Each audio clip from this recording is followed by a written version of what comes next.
उदयपुर में सरेआम कन्हैया की हत्या कर दी जाती है। कन्हैया लाल की जो हत्या हुई है उस पर बात करने के लिए वीएचपी की तरफ से विनोद जी इस वक्त हमारे साथ हैं। विनोद जी, सरेआम हो रहा है सब कुछ। बहुत ही बेहद जो है एक डरावनी तस्वीर उन्होंने पेश करने की कोशिश की है और एक मैसेज सीधा सीधा इस देश के लिए, हिंदू समाज के लिए, और जो सेकुलरिज्म की और जो संविधान की बात करते हैं, जो न्याय व्यवस्था की बात करती है, उनके लिए एक बहुत बड़ी चुनौती खड़ी की है। और ये चुनौती जो है कोई सामान्य चुनौती नहीं है। ये सीधा सीधा देश की संप्रभुता पर हमला किया है। जिस प्रकार हत्या करने से पहले वीडियो बनाना, हत्या का लाइव वीडियो देना और उसके बाद में देश के प्रधानमंत्री को भी चैलेंज करना, उनकी भी हत्या की धमकी देना, ये सीधा सीधा देश को शरिया के कानून के हिसाब से चला करके उनको सीरिया बनाना चाहते हैं। ऐसे लोगों पर अविलंब लगाम लगाने की ज़रूरत है। और इसके पीछे है कौन? उसके पीछे है जैसे मदनी जैसे नेता, रजा, ओवैसी, एक लंबी ऐसी नेताओं की फौज है जो मुस्लिम धर्मगुरु हैं, जो आग लगाने का काम करते हैं। और उस आग में घी और खाद डालने का काम कौन करते हैं?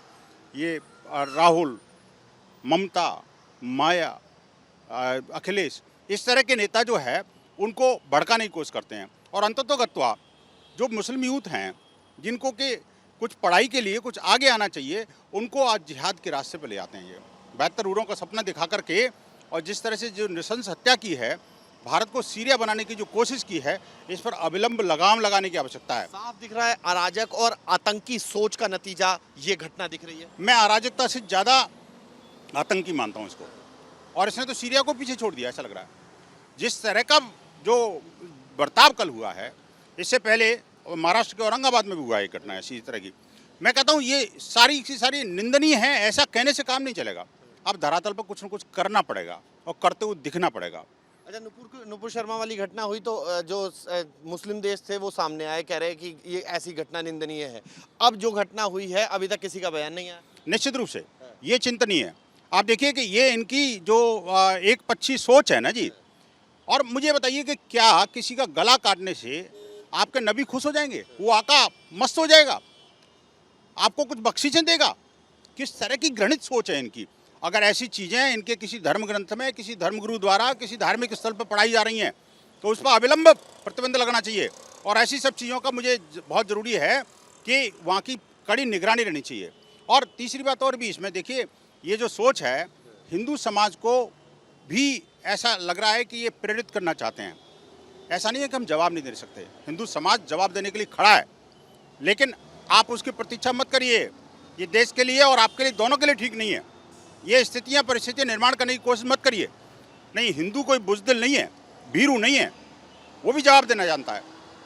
लेकिन मैं चाहूँगा कि सरकार, पुलिस प्रशासन और इनके जो इस्लामिक धर्मगुरु हैं, उनको गंभीरता से इस पर विचार करना पड़ेगा कि सोच को मारना पड़ेगा। विनोद जी, ऐसा क्या किया जाए, क्योंकि ये एक घटना है जो घट गई, कैमरे पर उसने रिकॉर्ड कर दी।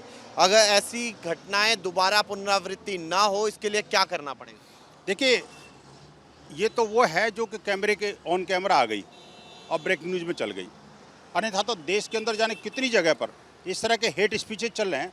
जिस हेट स्पीच की नूपुर और नवीन की बात कर रहे हैं, अरे भाई उस पर तो मुकदमा चल रहा है। लेकिन आपके कितने लोग हैं जो हमारे हिंदू देवी देवताओं का सरेआम अपमान कर चुके, टीवी की चैनलों की डिबेट में कर चुके? उस पर तो कोई नहीं बोलता। सारे इस्लामिक राष्ट्रों की भी जो बोलती बंद हो जाती है, और जो तथाकथित मुस्लिम उलेमा और मौलवी हैं वो भी चुप रहते हैं इसमें। आखिरकार ऐसे चीज़ों पर अविलंब लगाम लगाने की आवश्यकता है। अगर सरकारें नहीं जागी। देखो, राजस्थान के अंदर कोई पहली घटना नहीं थी। लगातार वर्ष प्रतिपदा से लेकर के आज तक कम से कम नहीं तो दर्जन भर स्थानों पर हिंदुओं के ऊपर इस तरह के अटैक हुए और कई हिंदुओं की हत्या भी होगी। लेकिन किसी एक केस को भी अगर राजस्थान सरकार सुलझा लेती तो शायद ये कन्हैयालाल बच जाता। लेकिन ये जो सेकुलरिज्म की पराकाष्ठा है, जिस प्रकार कांग्रेस ने हिंदुओं को दोयम दर्जे का नागरिक बनाने की कोशिश की है, लगातार इतनी बड़ी विभत्स घटना होने के बावजूद भी प्रधानमंत्री को कोस रहे हैं। शर्म आनी चाहिए ऐसे मुख्यमंत्री को। ऐसे लोगों को क्या मुख्यमंत्री रहने लायक हैं क्या? ये इसमें बहुत बड़ा प्रश्न चिन्ह लगता है। तो आप 2 दिन का जो प्रोटेस्ट होने जा रहा है बजरंग दल का, क्या वो कहाँ होगा, कैसे होगा ये विरोध? ये बजरंग दल का देशव्यापी प्रदर्शन है।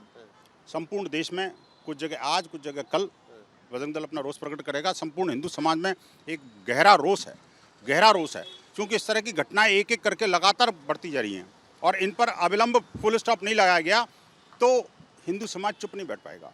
इसके लिए चारों तरफ से समेकित प्रयास करने की आवश्यकता है और एनआईए के माध्यम से ऐसे सारे षड्यंत्रकारियों को भी नैब करने की ज़रूरत है जो कि लगातार खुलेआम धमकी दे करके। आप देखिए, राजस्थान सरकार अगर समय से चेती होती, उस लड़के को जिसको पहले से थ्रेट था, उसने क्या किया था?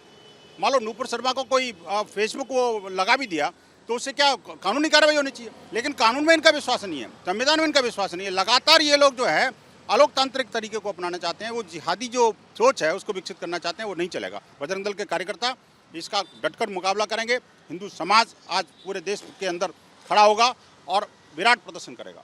तो वीएचपी का साफ तौर पर कहना है कि अगर जिहादी सोच पर रोक नहीं लगाई गई तो फिर इस तरह की घटनाओं की पुनरावृत्ति होगी। तो इसलिए ज़रूरी है कि सबसे पहले राजस्थान सरकार चेते और पूरे देश में जो बाकी लोग हैं जो लगातार एक तरीके से कहा जाए तो इस घटना पे भी चुप्पी साधे हुए हैं, उनको भी बोलने की ज़रूरत है। वीडियो जर्नलिस्ट सिद्धार्थ शर्मा के साथ मोहित बख्शी, न्यूज़ नेशन, दिल्ली।